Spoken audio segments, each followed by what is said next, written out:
So here we are. There are two pages in the sheet in the PDF. One for scoundrel players and one for the GM.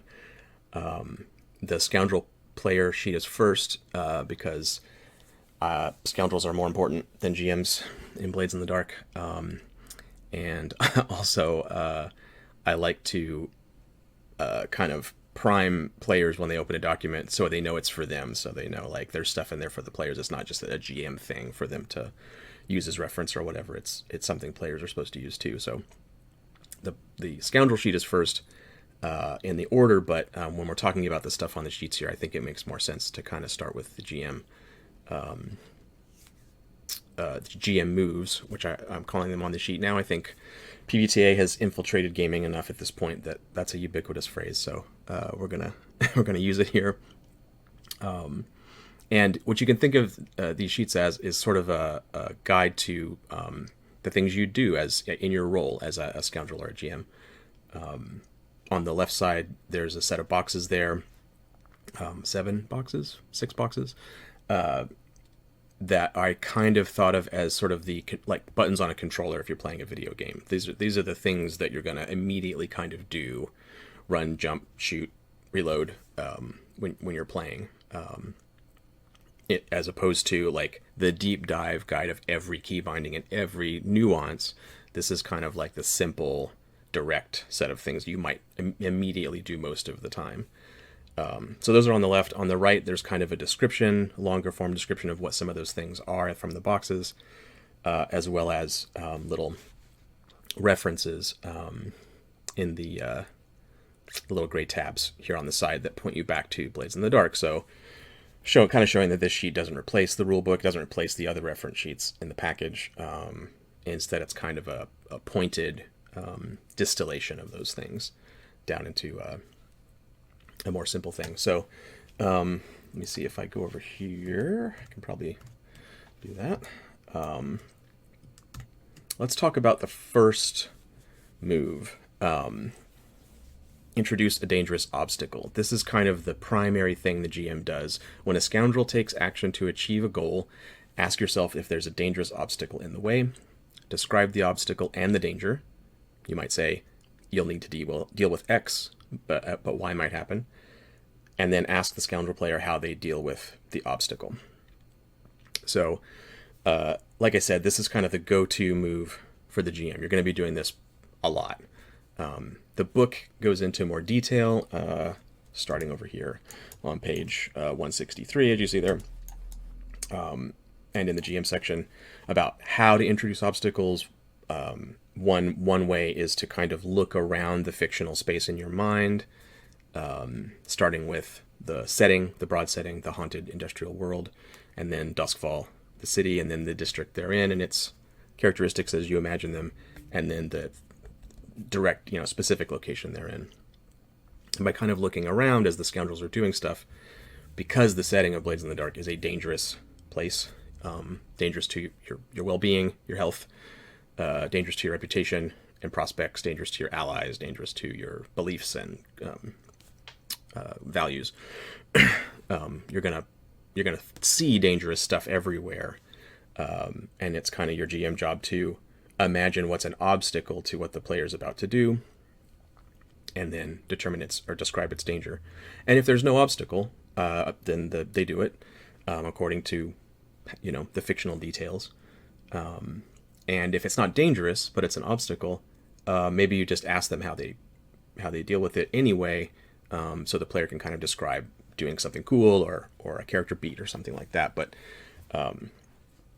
dangerous obstacles are what's gonna kind of feed into the game system. So that's the main GM thing. And like I said, if you want more details about how to do that, check out that section of the book. It kind of gives you some techniques on figuring those out. But once you've got it, once you're saying, okay, you're going to this meeting with the Lampblack's leader Bajo Baz. You're on his turf. You're going in his tavern that he controls, and you're going to sit down, and 3 of his thugs like move in to like cram in next to you and fill the booth across from you and isolate you from the rest of the crew and like hem you in. So they have to jump on you if things go weird, or you're gonna deal with these guys, messing with you. You might piss them off. If you get too rough, or you might be in a bad position if something happens later. So there's your danger. You're dealing with this dangerous crew of gangsters who are trying to throw their weight around, trying to intimidate you a little. Maybe they're trying to get the upper hand in this negotiation. You've introduced this obstacle. Now, because you're introducing an obstacle and not calling for a roll yet, you are giving the player the opportunity to respond however their character wants to respond. And they might go, yeah, sure. They pin me in. They try to act tough or whatever. I just let them do that. Whatever. Who cares about these guys? Well, I'll deal with them if I got to deal with them. I'm just going to play it cool. Cool. Great. So you've told them there's this obstacle to them like having free movement during the interaction. You've told them the danger, and they just accepted the danger. Yep. They've got the drop on me. Fine. Or the player's going to do their move on their sheet, maybe. Their first move. Which, let me switch over to the scoundrel page here. The scoundrel's first move, their trigger on their controller, is a daring action. So you deal with a dangerous obstacle by performing a daring action. The GM's introduced this obstacle and its danger. You say what your character does with one of the actions on your character sheet, along with your goal, which is sometimes implied. Instead of just letting them do this in the bar, I might say, not so fast there, buddy, GM, with your obstacles and dangers and stuff. As soon as these guys start to step over to me, I'm going to command them to back off and keep their distance unless they want to lose some teeth. So I've stated I'm being daring, which is a sort of command to the players in this moment. Because I'm portraying my character, I've decided my character, this is how they act in this kind of situation. They don't let people just kind of passively intimidate them. And they're kind of threatening violence, too, which maybe I'm going to get XP for if I'm playing a cutter, so I might want to throw that in there, too. So by having these two top-level moves from the GM to the scoundrel, it kind of greases the wheels here for how the mechanics work. The GM isn't saying, give me a survey roll, give me a command roll, give me a whatever roll, which can be awkward in Blade sometimes. And the player isn't wondering what's at stake here. That they know what's at stake is they're going to get pinned in and maybe not be able to act freely if something goes sideways. And so they can decide when the mechanics get triggered here in a second, they can decide how much of their resources they want to spend if their teammates want to get involved. The danger is just floating there. It's been spoken. We know what's at stake. The GM didn't say, yeah, these guys are going to like grab you, root through your coat, pull all your weapons out, throw them on the floor, disarm you. He didn't say that. So that danger isn't there yet. It's just this positional danger. So, okay, we're going to make decisions based on that. So if you've been having any trouble in Blades around that little process of the GM's describing what's around you, and the players say they're going to do something, then there's does it happen this way or that way? We need to roll dice, and how do we pick actions, and who says what? This is one way to kind of smooth over that, where the GM is always kind of pressing forward with these imminent dangers that may be small and the players might accept them. They might be huge and the players will go to the mat to stop them, but the GM's kind of putting pressure on and then letting the players be the ones to respond with their actions. And it makes it way easier as a player to say your action. You don't have to kind of go, I really want to roll Tinker here. How can I justify it? If you can just say it as a verb in a sentence, then the GM, that triggers the mechanics. The action roll starts. If you look at that page in the text, I think it's here somewhere. It's probably around 163-ish. The action roll starts because a character takes an action against a dangerous or troublesome obstacle. So as soon as the player says, I'm going to command these guys to step back, give me my space unless they want to lose some teeth, the GM goes, aha, okay, we're making an action roll, and you're using command against 3 tough thugs of Bajobaz in his own place who don't want to lose face to anybody, especially this lower tier gang. Okay, now I can make decisions about position and effect, and I can tell you your position, I can tell you effect, either in the very formal conversation where we take our time and we step through it and talk about it, or in that shorthand that groups develop sometimes where they just kind of, are able to communicate position and effect in a really succinct way. And then, yeah, Joe, desperate limited, exactly. That's kind of what I'm feeling too. But then the conversation's still going. We're not stuck in that place of saying, okay, you need to make a desperate action roll to do this thing, and then figure out what it is and what you're doing in the fiction. We're loading all that stuff up ahead of time. We're saying what you're doing in the fiction. We're saying what's at stake, and then the physical action. Maybe it is wreck. Maybe you just rip the table and flip it over to create space and go like, hey, nobody's sitting anywhere where I'm watching you. All right, you're wrecking. Cool. Maybe you're swaying. Maybe you're like, hey, wait a minute. We're all here for business. We don't need to get all touchy about it, guys. Let's be reasonable. Okay, you're swaying them. Maybe you play into their need to be tough or their need to be in control. You say, I just use a little finesse to step out of the booth before they sit down and go, oh, by all means, you first. This is your place. I don't want to overstep my bounds. Oh, well, that's a little different. You're deferring to them a little bit. Maybe it's not so desperate. Maybe it's not risky even. And so the player's decision, the choice of action is coloring the position and effect. And after the GM sets it, if he says desperate limited, the cutter might be like, yeah, I want that desperate XP. I'm going to go at him hard. Or they might go, well, maybe this isn't the time. You know what? I'm going to revise. Before we roll, I'm going to do a different action. I'm not going to do anything or whatever. Once you hear the kind of the GM side of that conversation, then you can switch. Or trade position for effect, right? You might go, instead of desperate limited, can I do risky 0 effect? Which sounds weird, right? You want to make a risky roll instead and have no effect, but I have an ability that bumps up my effect maybe. Or I have an item that bumps up my effect maybe. They see that scary weapon on my hip, and maybe they think twice, so now it's risky limited. Let's do that. I don't threaten to knock their teeth out. I just kind of let them see that I'm ready to go. So you can see what I mean. There's a lot to talk about there and some interesting fictional details there. And you don't have to go through that first phase. I see this sometimes when I watch groups online where they feel like there has to be consensus about like what you're allowed to roll. Are you allowed to roll wreck here? Are you allowed to roll tinker here? Are you allowed to make a sway roll here? And everyone has to kind of agree to it. And that can bog things down sometimes. Instead, present the obstacle and the danger.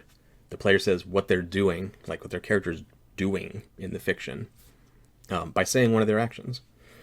And then we know what they're doing to this obstacle. Is it desperate? Is it risky? Is it controlled? Is it limited? Is it great? Is it standard effect? And there you go. You're off to the races using the system. So that's kind of the key thing that these sheets were meant to highlight.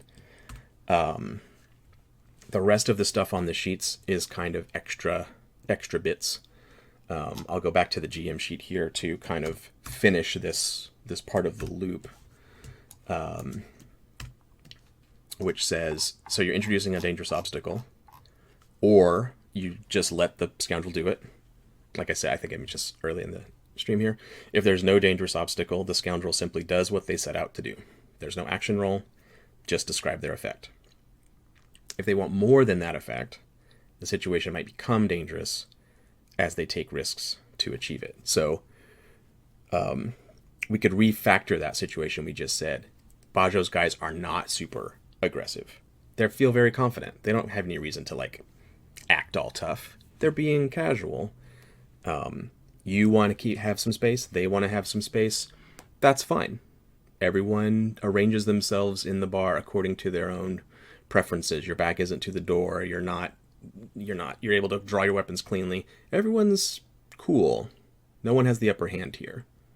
Well, maybe Bajo's guys have the upper hand here, if we're being honest. They probably have stuff hidden around, right? And if the player goes, okay, well, I don't want them to have the upper hand, actually. I do want us to be on even footing. I want to, like, look around and spy what's going on here and see where their hidden stuff is and yada, yada, yada. And maybe the GM goes, well, okay, yeah. Is there danger there? Is there danger to that? Is there an obstacle to you doing that? Openly kind of like looking for their points of weakness and hidden things. Yeah, there's a little danger. You might feel like you don't trust them. That's a danger. So we've gone from no action roll to the player kind of wanting more to like getting back into that action roll territory. So that's the middle space. Then you might make a fortune roll. So you introduce a dangerous obstacle, or let them do it, or make a fortune roll using an action. If you really want to roll without a danger, sometimes GMs just really want to roll dice, you can use the scoundrel's action dots for a fortune roll to see how well they do something. So you might just say, cool, yeah, just roll survey, it's a fortune roll, and on a 1 to 3, you kind of get bare bones information. Like, yeah, they got stuff under the bar. Is it a shotgun? Is it a baseball bat? Baseball. They don't have baseball and dusk ball. Is it a crowbar? On a 4 to 5, like, yeah, you can tell. Like, they've prepared some stuff around here. You might tell them a couple details. On a 6, yeah, you know that that bookcase is a secret door. There's probably some guys behind it ready to spring out if things go wrong. And so on. So, yeah, roof ball bat, thanks. It's a roof ball bat. So, yeah, sometimes you just get that itch, right? You're like, I want to roll dice for this. And that's fine. If you really want to, use it as a kind of gradient for how well someone does something. You might use this too for like those indeterminates. The book talks about this, like you're making that really long sniper shot. You land it with a 4 to 5. Did you kill the enemy gang leader with the shot? It wasn't a clean hit, right? Let's imagine a dice pool for this person's kind of survivability or fortitude or whatever. And let's roll for them and see how it goes. How well do they take the hit? If they roll a 2, like, yeah, you probably got them. So sometimes you want that little extra amount of chance. But when you do it with PCs, I think it's usually good almost all the time to let it be like a spectrum of they're doing it pretty well to they do it really well. Because that'll keep you from getting in, that sort of quagmire of characters like not doing the things that they obviously should be able to do and snowballing into this comedy of errors. And, we were just trying to do this simple thing and it's turned into this giant clusterfuck because we couldn't just simply do it. Like, just simply doing it is often a great technique.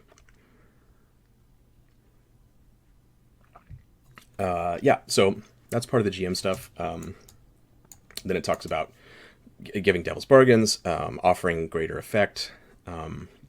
This is something that players often want, but I put it on the GM side too because I think it's good to have a tool as a GM to offer a worse position and hold out those desperate roll XP and say, well, if you make it desperate, you could get this instead. I think that's a good tool it can help you as the GM get things kind of over with. If the players are stepping through things with limited effect or not taking clocks very much, that's a pacing thing. You might push it up and say, hey, if you make it desperate, you can just finish off this clock right now. Okay, well, yeah, all right, I'll take that chance. And then the last thing here is talking about ticking the clocks, which we're not really going to get into for this discussion. And in the very bottom, these are all of the GM kind of actions from the rule book, and those are also on the scoundrel sheet at the bottom. All the player actions are here at the bottom. If I can show you those, they're there. Act now, plan later, go into danger, fall in love with trouble, all that stuff. Yeah, so there are details here. There's more info kind of fleshing out these various things, but those two first actions, the introduce obstacle, do an action, dynamic, is the main thing I wanted to hit